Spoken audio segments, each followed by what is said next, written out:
Hi everyone and welcome back to another video. So many NotebookLM users eventually see a message saying that they have reached their chat limits, can't send new prompts, or notice that NotebookLM stops responding after a certain number of conversations. The good news is that this usually isn't a bug.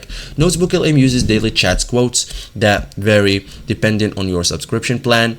Once you understand how the limits work, you can avoid interruptions and maximize your available chat. So in this guide, I will show you step by step how to fix the chat limits in NotebookLM in 2026, simple and effective. So first thing, confirm you have reached the chat limit. So common signs include chat limits reached, daily quota exceeded, unable to send messages, try again later. So these messages typically indicate a quota issue rather than a technical problem. So identify the problem before troubleshooting, okay?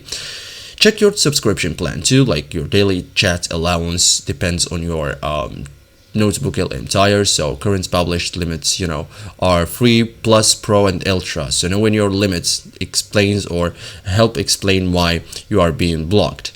So wait for the daily receipt. Like in most cases, the easiest solution is simply waiting for the quota to receipt. So once the daily limit refreshes, you will be able to chat again normally. Okay, so most chat limits problems resolve automatically.